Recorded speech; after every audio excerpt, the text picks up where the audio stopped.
everybody, I hope y'all are doing well. I hope y'all are having a great day today. If you're new here, I want to welcome you to School of Scarlet, the School of Unconditional Love. And if you are a returning subscriber or returning viewer, thank you so much for tuning back in. I am so happy to have you here today. So today we're going to be talking about triggers. So triggers can be something that can set us off and get us upset. They can get us angry. They can make us sad. They can make us experience these strong emotions, and it can happen really out of nowhere. Anything can really trigger us, and when we look at these triggers, sometimes we end up seeing that a lot of the triggers were just small little things that for whatever reason were tugging at something deeper inside. So we're going to be exploring triggers today and how they show up for us, what they mean, and what to do about them. So triggers aren't something bad. Triggers are actually something good. You'd be surprised how many things that we consider bad are actually good. So all of these things that we really don't want to happen are actually just feedback and guidance for ourselves. So they're actually like little messengers to us, letting us know the things that are going on actually within us. So it looks like it's happening outside of us, but it's actually happening within us.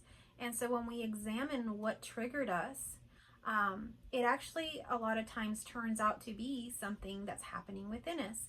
And I'd be so bold to say almost every time it has something to do with something that's happened within you. And within you could be something that's happened in the past of your programming, your upbringing, how you grew up. Something you've experienced along your journey here. Could be something along the lineage of your family line. It could be, an ancestral type thing. So there is a lot going on. There is also triggers within the collective. If you are familiar with Carl Jung or anything about the collective, we have a collective consciousness. We are all one. We are all interconnected when there is a fabric that intertwines all of us, which is the divine nature that is us. And within that, all of the triggers are all of ours. So what triggers me could trigger you. Or if there's a lot of tension within the world, let's say with politics, let's say with things going on in the environment within where we're at. All of these things can begin to create an energy within the collective, which could be many people, that have the same sort of feeling. So let's say it's a town that has gone through a devastating loss. Let's say there's been a crime in the town. Someone has gotten hurt, maybe died, something like that. This kind of sadness can trigger a collective sadness within the town. And so the same thing can happen throughout our world or the universe or whatever. We are all connected. So what affects one affects all. So we have to keep that in mind also when we're thinking about our triggers. So I guess I will just share some of my own experience with triggers. I actually never really thought about it a whole lot. Working in counseling, I definitely prescribed a lot of homework, a lot of information to clients that were having triggers. And I never really saw the triggers that I had for myself. So, after my awakening, I was feeling pretty good. Nothing was really happening. Everything was kind of coming into this alignment. My relationships were getting better or they were falling away depending on whether or not they were aligned to what I was now. So, or always have been, I guess I should say. But as that began to happen, things began to shift and change. And every so often there would be a fight, and it wouldn't be a very big fight. Of course, sometimes there would be, I can think of maybe two. And so these things would begin to happen, and I really was a little bit concerned about whether or not I was managing my health properly, because there was a lot of changes going on within my body. So I began to see the doctor and just checking up on my health, making sure that I wasn't in some kind of hormonal menopause, checking with my mental health, everything like that, just checking everything. And in doing so, I met a counselor who suggested that everything was great, but that I needed to write down my triggers. And so she really looked at everything and she said, there's nothing wrong here, but I need you to write down the triggers of what's happening. She kind of got me on board with writing them. So I took my worksheet home and I began to write down my triggers. And I knew deep down that most of the times that I was being triggered, it really was being triggered by outside things. It wasn't anything really happening that I was doing or, anything like that. That's the way I saw it. And so my triggers in my mind were, my husband not listening to me, my daughter not listening to me, this or that, or people doing things that are just not nice, mean, and those things would trigger me. And that's what I thought it was. So I went to the counselor and told them that, told her that I really thought it was just, I didn't like seeing this lack of love. And come to find out, the lack of love was only really within me. So I was perceiving the lack of love outside of myself. I was perceiving the lack of love through others, through witnessing it through my husband or my daughter, and silly little things that they would do, like maybe, they yelled at the dog or something like that. And that sort of thing would put me in a trigger. And so I wrote that down, the dog situation, or maybe, there was another time it was a health situation. I'm thinking of my two biggest issues that I had. When I wrote those down and I went back to check what they were about, from the outside, from a glance, it really looked like, yes, wow, her husband really did yell at the dog. That's not okay. And yeah, her daughter really did leave paint all over the place and not take care of things, and that's not okay. But as I began to really examine it and sit with it and consult my heart and ask my heart, what was this trigger? You wouldn't believe the stuff that came up. It really turned out to be a whole nother issue. And so these triggers were coming from childhood and from health issues. And so from these traumatic times that I had, this kind of stored trauma, I guess you could call it, and from that, it hadn't really cleared with the awakening. It was still lingering around. And that's the kind of things that will really surprise you. But it's not that you are necessarily anything wrong with you. It's that these are just messengers, kind of like guidance and feedback for you throughout life. It's not for you to say, oh yeah, I'm not really okay, or there is really something wrong with me, or, I'm not worthy, or really I need to get all this help. No, there's actually nothing wrong with you. You actually don't need to get any help like that. Everything is actually perfect. There is a version of you that is completely healed, completely whole right here in this moment. And you can align to that and be that right now. But we have to really see that all of these things that are happening are really happening for us. They're happening actually from within out. So anytime someone is triggering us, what appears to be on our outside appearing to be they're triggering us, he's triggering me, she's triggering me. When it appears to be like that, reflect back in, because it's always coming actually from within. And even these things that seem so clearly outside of us are really not outside of us. So I'm going to just give some examples of things that, can happen.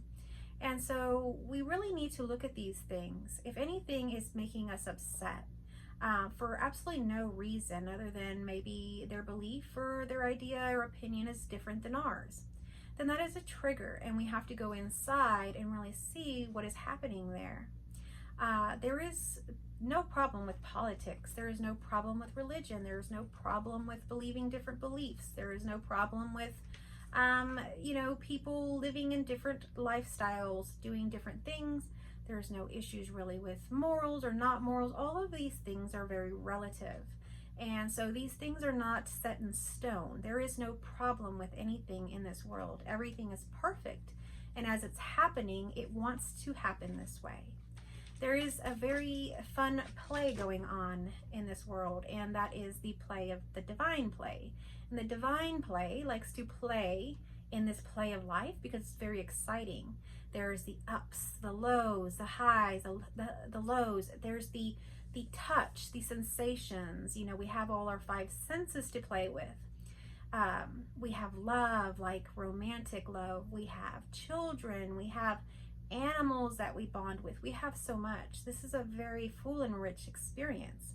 And in this experience, we are just love. That's all we are, is love. What we truly are is just love. But if we were playing out this experience in just perfect love, it would be like a museum, or it would be like walking through, basically imagine the Garden of Eden. You know, all of the animals just getting along, frolicking together, no fighting, no competition, no anything, just love. And yes, that is beautiful. But in this divine play of life, we want to experience contrast. We want to really, really actually love love.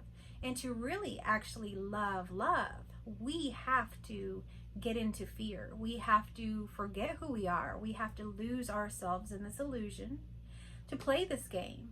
And once we lose ourselves in fear and greed and wanting to get and take and have, and playing this game of I'm this person, I'm going to take, I'm going to have, and you know, all of these games that we play, those games are just to eventually unravel you, because that's never going to lead you anywhere, back into love, and to where you break and you realize all there is love.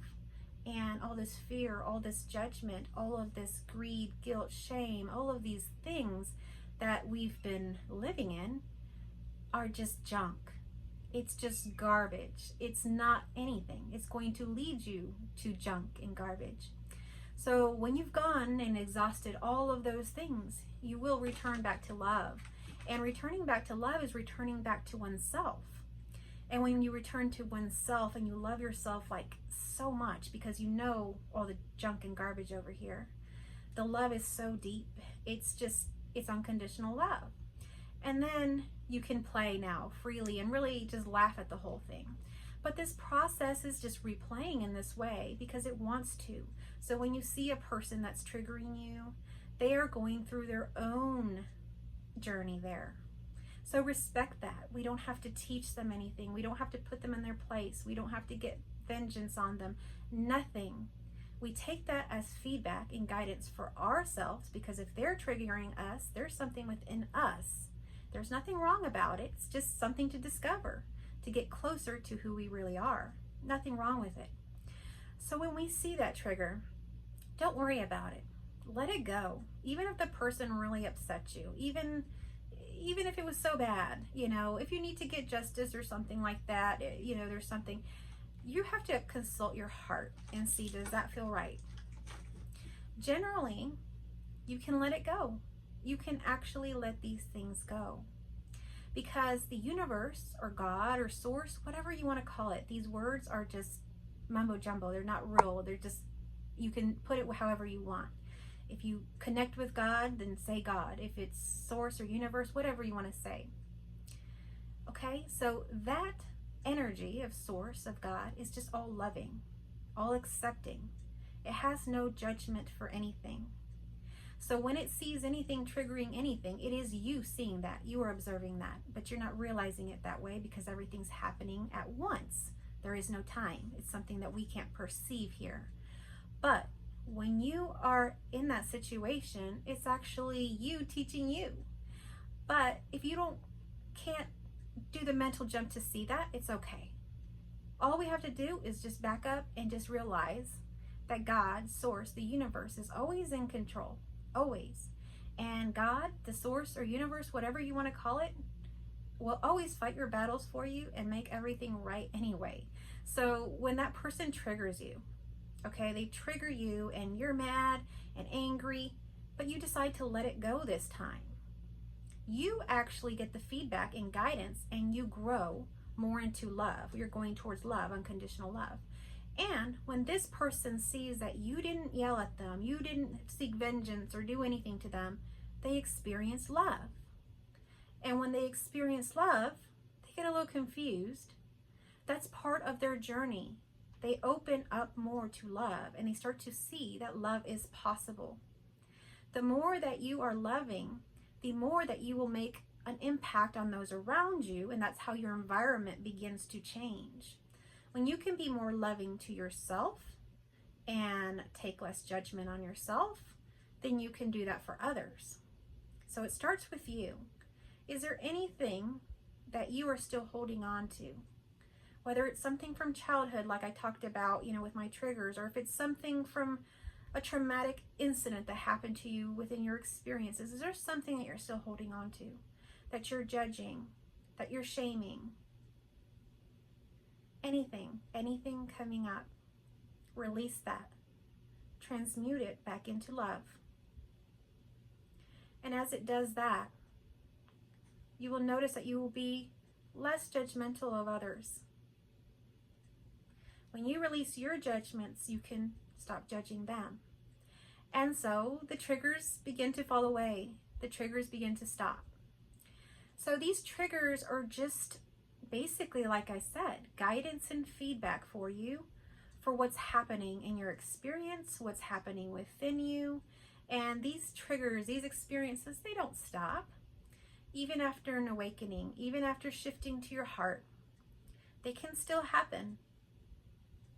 And the trigger may not seem like it's for you. It may not be. It may be for the other person. But can you show them love? Because in showing them love during that trigger, they grow, and in turn you grow. You are one, connected with the other. And so how does God, the universe, source, fight our battles for us? Why don't we have to fight? Why is it okay to be triggered and upset and just walk away? Because that person is learning lessons and things just like you are. It seems almost like it's a school, although it has no purpose other than to find its true nature, which is love in itself. That's all that's happening here. But what seems and occurs to us that's happening is, oh, they're learning their lesson. Now they're going to be nicer and kinder, and, oh, they got in trouble for this, so good, they're going to do that. But that's just the natural consequences of life that will eventually lead that person to love or back to themselves. It's just the natural way. So even if somebody triggers you because they got very upset and yelled and did all kinds of things, let it go. That person's going to be thinking about that. That person's going to have to deal with their own trigger of why that even happened. So it's all taking care of itself. And eventually that person, if we allow that space for them to have some of our love when they need it, it gives them that space to grow so that they don't continue to be that person that's always angry or yelling or doing these things. And you'll begin to see that your environment, the people that you're around, the world that you live in is much more loving. And it's all really because of you. Why? Because you are everything. So if you are love and you're loving yourself and you're loving others, you're doing everything. That is everything. You are everything. So the same way you take care of yourself, take care of others. Triggers are not real in the sense that we think triggers. And I'm so glad that I went to that counselor. I was very hesitant to go because I really didn't feel that there is anything to change, because after you switch from working with your head to living from your heart, it really doesn't feel like there's ever anything wrong. You feel very good. But sometimes there are outside exterior situations, triggers, or even people that will say, hey, why don't you try this? And so in that case, because of what had happened and the triggers, and I wasn't, hadn't been upset a long time, my husband noticed that. I said, well, why don't you go talk to the counselor? And I'm really glad that he did. I almost didn't do it because I really didn't feel it was necessary. But it showed me that these triggers are really not coming from outside of you. And although I think I already knew that internally, I hadn't made that shift all the way with those certain triggers. So if you're experiencing a lot of triggers lately or today or whenever, begin to write those triggers down for yourself. Get yourself a journal. You can get yourself a blank notebook. Just begin to use that. I do sell a journal, but my journals have journal prompts that will open up different things for you. You can purchase that and use that as well. There are pages in there. But get yourself a journal. Blank journal's all you really need. And begin to write in there your triggers when they happen. Or, after they happen, take some time, write down what happened. And journal on them and even ask on them, why did this happen? ? And see what you begin to write.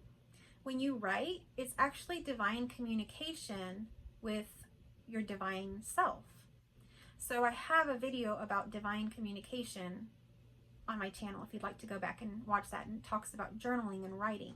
So a lot of times we don't know the answers to these things, but journaling really helps if these answers don't come to you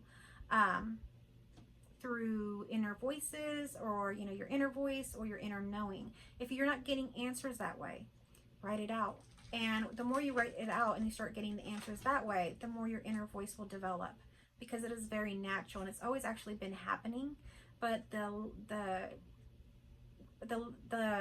if you're not listening to it enough, if you're not paying attention to that voice enough throughout life, it diminishes, and the brain, or that voice, becomes louder, the thoughts, rather than the inner heart. So begin to ask your heart these questions of why something is triggering you. And that's what I did. And I began to get the answers, and they became very clear to me that they were correct. And I was able to transmute it just by paying attention to it, just by simply asking the question, it coming up, me seeing what happened, and realizing what is really going on. That in itself fixed it. Did I need to see the counselor anymore? Did I need to do any more journaling about it? No. It's as simple as that. So start with triggers and writing them down and seeing why they're triggering you. Transmute it. If you get the knowing coming through, instead of writing it down, you can just ask. Transmute that into love and give love and space to that other person that triggered you. And you can even, if you feel so loving, even thank them for triggering you, because now you realize something about yourself you didn't know. So I almost want to thank my husband for triggering me and everything that day, because I needed that.